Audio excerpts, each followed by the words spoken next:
Like if you go in the Western countries, there may be an additional question: why does Islam prohibit the giving and taking of interest? But the remaining 20 questions, they are the same wherever you go. Like how, if you want to appear for an examination, you refer to the guide. In India, you have the Navneet 21 most likely questions to appear in the examination. If you want to get favorably good, not excellent, if you want to pass as far as the examination is concerned, you refer to the guide. And you have such books in almost all countries of the world. Similarly, if every Muslim is aware of these 20 most common questions, he will do his fard and he will become a part-time da'i. So every Muslim, they should be aware of these 20 most common questions. As far as today's talk is concerned, I will not be able to cover all the 20 most common questions due to the time limitation. But you can go on our website, www.irf.net, where the answers are given in detail. As for those non-Muslims who go out of the way on anti-Islamic sites and get information against Islam, there are a set of another 20 common questions. So 20 common questions to those non-Muslims who have gone on anti-Islamic sites and have got information against Islam. That we won't be discussing today. Even that is there on our website, www.irf.net. As far as today's talk is concerned, I will, inshallah, cover more than 50% of the 20 most common questions asked by non-Muslims regarding Islam. The first, number one misconception, the top of the charts, is regarding the word jihad. Jihad is not only misunderstood by many of the non-Muslims, but it is even misunderstood by many of the Muslims.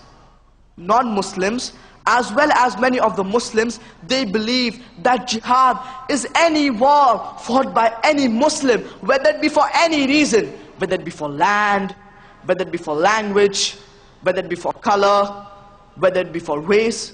Jihad does not mean any war fought by any Muslim, whether it be for land, whether it be for language, whether it be for color. Jihad comes from the Arabic word jahada, which means to strive, which means to struggle.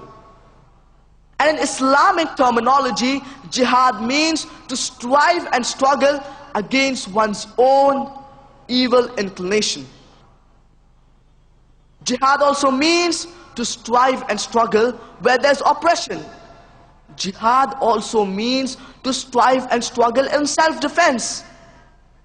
Jihad also means to strive and struggle in the battlefield.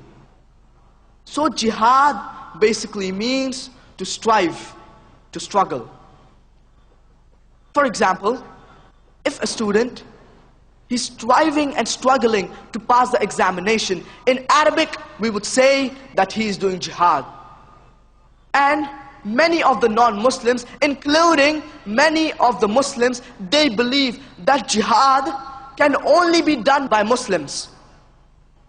There are several verses in the glorious Quran talking about jihad done by non-Muslims.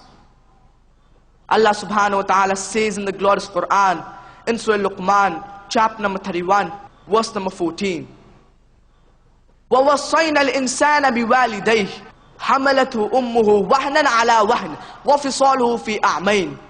That we have enjoined upon man kindness to his parents. His mother bore him with weakness upon weakness and gave birth to him with weakness.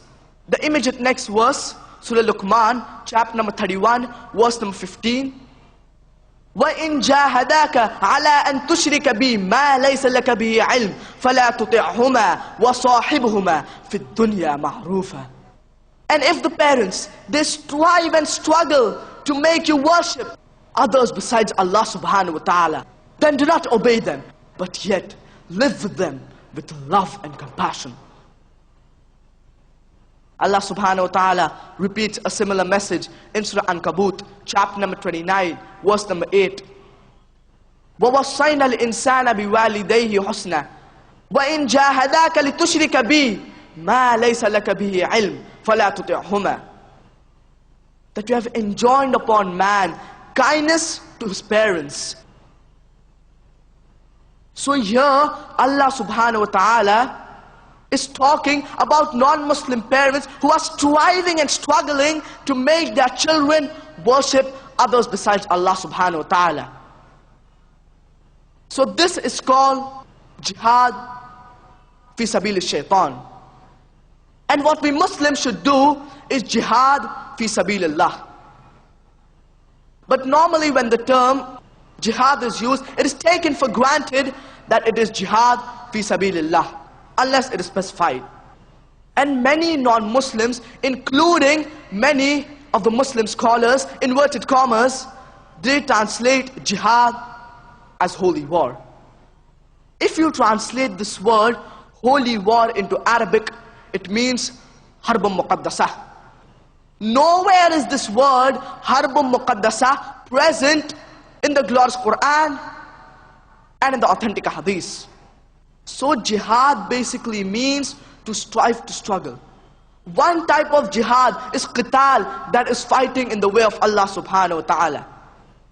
But jihad does not basically mean a war. Jihad basically means to strive, to struggle. And if you look at the history of our beloved Prophet Muhammad sallallahu alaihi wasallam, the first 13 years of prophethood, during the Meccan era, there were several verses revealed talking about jihad, but the Sahabas, they never fought, physically fighting. It was later on, when they went to Medina, there the wars took place. And Allah subhanahu wa ta'ala says in the glorious Quran, in Surah Ankabut, chapter number 29, verse number 69, وَالَّذِينَ جَاهَدُوا فِينَا لَنَهْدِيَنَّهُمْ سُبُلَنَا وَإِنَّ اللَّهَ لَمَعَ الْمُحْسِنِينَ. And those who strive in our ways, we shall surely open up their pathways. Allah subhanahu wa ta'ala says in the glorious Quran, in Surah Furqan, chapter number 25, verse number 52, فَلَا تُطِعِ الْكَافِرِينَ وَجَاهِدْهُمْ بِهِ جِهَادًا كَبِيرًا. But do not follow the unbelievers, but strive with them utmost strenuously with the glorious Quran. Do you mean to say you're going to fight with the glorious Quran? It means that you have to strive and struggle to convey the message of Islam to the non-Muslims, to those who are unaware of it. So here we realize the misconception regarding the word jihad. Earlier it wasn't there, but after 9/11 it has come at the top of the charts. So depending upon how the media it portrays Islam, these misconceptions, they arise in the minds of non-Muslims. The second misconception is that Muslims are fundamentalist. What is the meaning of the word fundamentalist? Fundamentalist by definition means a person who strictly adheres to the ancient doctrine of any religion. For example, for a person to be a good mathematician, he should know, follow, and strive to practice the fundamentals of maths. Unless he's a fundamentalist in the field of maths, he cannot be a good mathematician. For a person to be a good scientist, he should know, follow, and strive to practice the fundamentals of science. Unless he's a fundamentalist in the field of science, he cannot be a good scientist. You cannot paint all fundamentalists with the same brush, that all are good or all are bad. Depending upon which field the person is a fundamentalist, you have to label him accordingly. For example, there is a fundamentalist robber. He's a bane for the society. On the other hand, there is a fundamentalist